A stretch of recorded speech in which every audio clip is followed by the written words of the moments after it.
Okay, here we go. We have great power from respecting truth and fairness.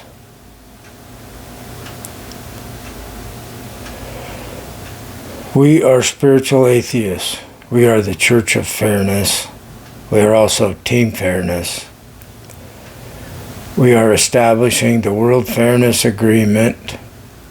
We have great power from respecting truth and fairness. The existing harmful alliances are not respecting truth and fairness.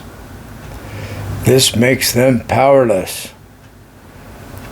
To get their power back, they need to surrender to the all-powerful completely. They need to forgive everything. They need to let everyone be and stop fighting how things are. Then they will be given victory with no effort. This is how we got our great power. People that are not fair don't know what fairness is. Everything they do is senseless because it's harmful. Their lives are meaningless. They harm each other. They do each other wrong. They need to be willing to change their harmful ways and harmful beliefs that don't respect truth and fairness. They try to defeat our group that does respect truth and fairness, but they can't. They lack the power. Truth and fairness empowers us. We are on the winning side. We win. We become happy. They lose, and this deprives them of happiness.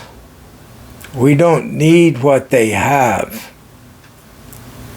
We don't need their love. We don't need their group.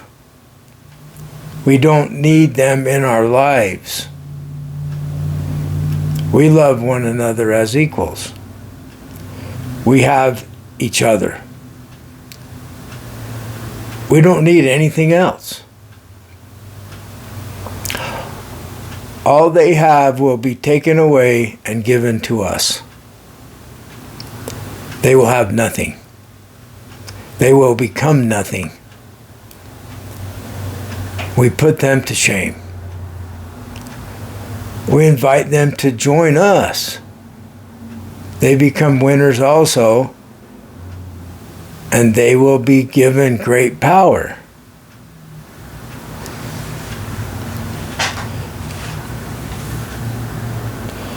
So the idea of this is that you let things be. You leave them to their own devices. We don't have a dog in the fight. We've surrendered to the big dog, the all-powerful dog, or God. So I talked about our power comes from respecting truth and fairness. So the truth is, this method is powerful. It frees you from resentment. And it's magical. Because the all-powerful is in the form of everything there is. So I was doing research on Baphomet, because in the beginning was the Word, in John it says that, and then they say it means logos, and then we don't know what logos means. So then we take it to the Supreme Court, and they decide what everything means, and they define whether it was just vandalism on January 6th, or whether it was murder, premeditated murder. They decide that. So they define the Word, and the Word is God that rules us with the Constitution, the rule of law. So it's not actually the all-powerful, but it's a type of God over us, you could say, depending on how you define God. So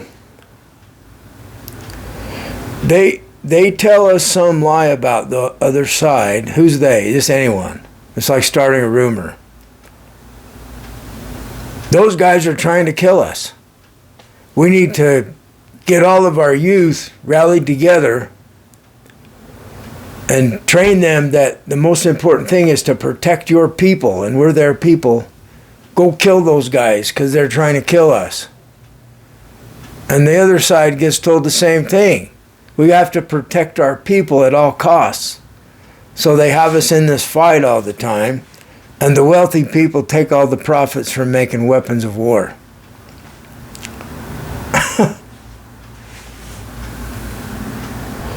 The Constitution is set up to protect people that have property originally. So it wasn't designed by people, common people. It was designed by the elites that were trying to protect their assets. From who? From each other, from poor people.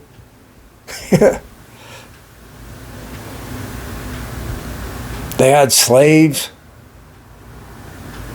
They had enough money to buy people that they could whip, break their legs if they tried to run away, and so forth. That's who wrote the Constitution. If the people are evil, the Constitution's evil. It's a reflection of how the people are. Now I get to show you an example of how this idea works, that we respect truth and fairness. We're spiritual atheists. You don't have to be. But who cares if the all-powerful had a mind originally, or it has a mind now? We have evidence that it has a mind now because you have a mind. And it's in the form that is you. It's in the form that is in all the minds of reality. The all-powerful is one thing. It's not separated into parts. The separation into parts is secondary. So there's atheism implies that you have no belief of a theistic God, where God is something else, someone else, with all the knowledge, all the power. He's everywhere, he, she, or it, and it creates us and has absolute power over us. And then it's got an enemy, the devil or Satan. It becomes absurd. Because if it has all power, how can I have any free will? So there's other beliefs. Pantheism, panentheism, atheism, there's no God. So if there's no God, what if there's advanced extraterrestrials that are the spirit friends that I have? So anyway, I'm talking about what is actually the truth here. We don't know. Science is about learning what it is. We can't even measure a thought. So, we're like long ways away from understanding consciousness. We can't even measure thoughts. We can kind of detect what area the brain things happen in. But thoughts are something. Dreams are something. There's no evidence, no objective evidence of a dream that you have at night, but we all agree they're real because we've all had them. So the Baphomet, the guy that drew the first drawing of Baphomet, it was about magic. He wrote a book on magic, and he explains how if you're not respecting truth and fairness, truth and justice, he used the word justice in the translation I saw. I don't want to use it because they made it a legal term. I don't want it to be a legal term. I want it to be a vague, what does fairness mean to you? What does being done wrong mean to you? We don't need the Supreme Court to tell us what it means, all right? Unless you want that. Do you want them to tell you what everything means? Don't you know what things mean? Like if you're in trouble, you know what that means? That's what I'm talking about. If your hand's on a hot stove, you know what that means? It means pull it off. So we know what things mean. We know when something's threatening us. We have nightmares about it. Okay, so I experience spiritual phenomena. Phenomena in our world, in our material world, that has no visible cause. So I just heard my door rattle. I thought it was my door. Like, did something push on my door or make my door move? And right after that, the thought appears in my mind, don't go in. And so I associate the door motion with something that might open the door. And so I've been working on this for years about the door. Somebody's at the door. There was a song that really troubled me when I was in my 20s. And the song's words was, somebody's knocking. Should I let him in? Lord, it's the devil. You know, like the song is about it's the devil, and should I let the devil in?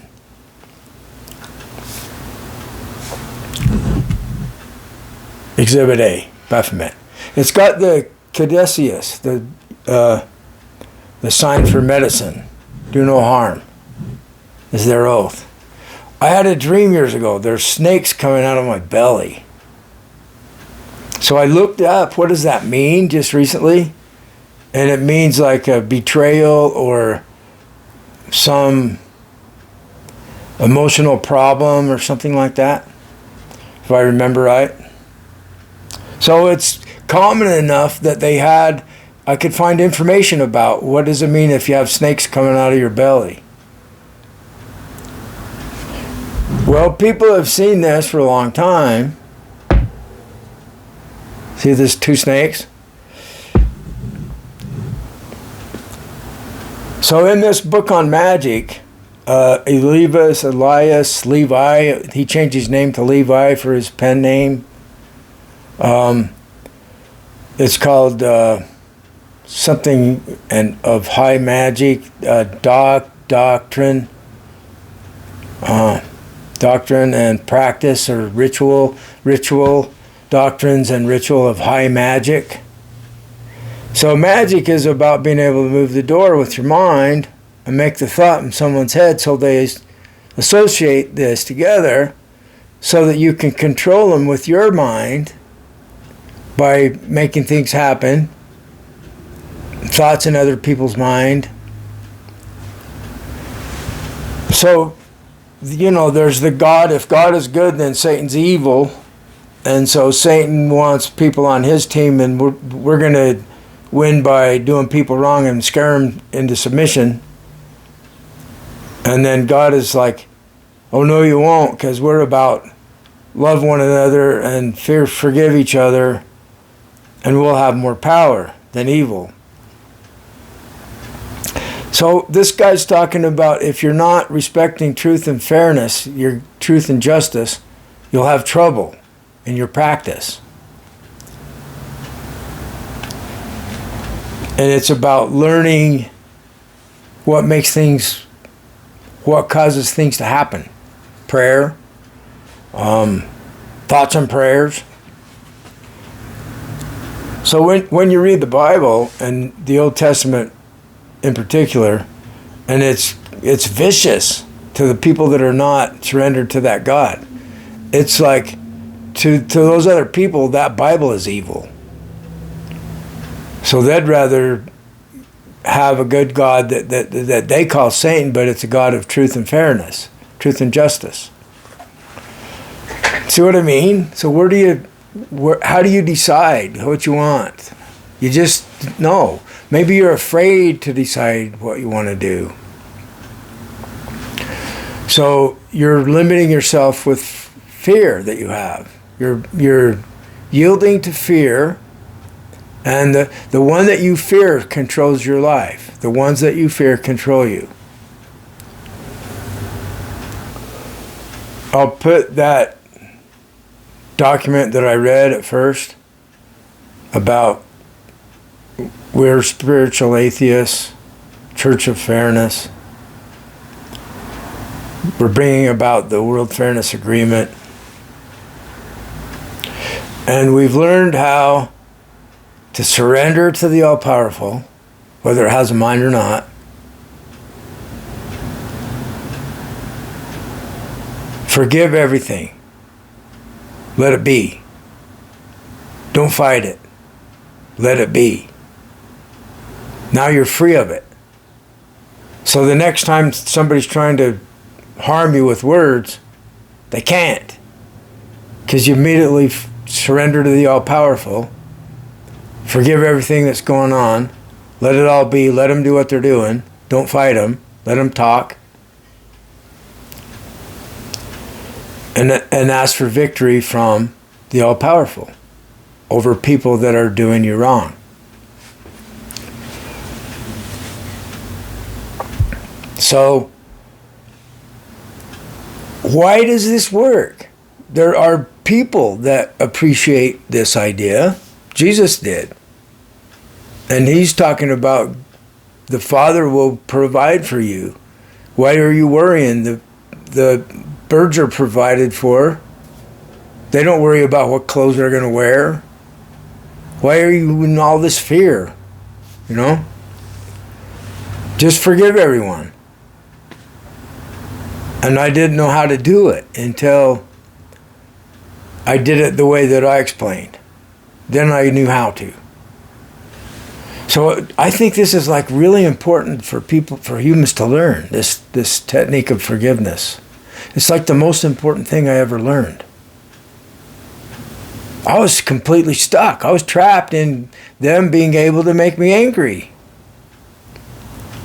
Or ruin my day by making me think something. It might not even be true. So it's like, whatever happens is okay because I've surrendered to the all-powerful, and the all-powerful is me, and I'm no longer identifying with this separate life of this human being. So you can take it to that extreme where there's really nothing they can do to disturb your mind. Viktor Frankl wrote the book Man's Search for Meaning, where the Nazis were trying to break him with torture, and all these people were deprived of food, and people were being killed in the ovens. And for some reason, the group that he was with was supposed to go to be killed, and they would move him the day before they took the group. It happened 3 or 4 times. So he, no doubt, had some feeling that something's helping him, and they could not break his mind. They could not do it. So everybody believes that somebody cares about him. I care about you. I care about everything as part of my practice. I care about everyone and everything. And the two sides I was telling you about, how they can lie and get us fighting each other.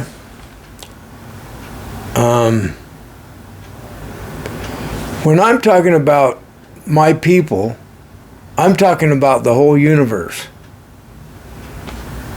Everyone. Including the non-humans. So my people are the dogs and the cat and the trees and the rocks and everything else. The Mormons have this slogan, family, how does it go? I can't remember the words exactly, but the idea is that your family is the most important thing. My family is reality. It's not just the people I grew up with. So when they're trying to divide us and getting me to fight the other guys because they're liberals or they're conservatives, then I don't buy into that anymore. I surrender to the all-powerful, forgive it all, let it all be, ask for victory by respecting truth and fairness. We're granted victory. So they're doing all this stuff, fighting each other. So they lose everything. Everything of value is gone. And it's given to us. Thanks for listening.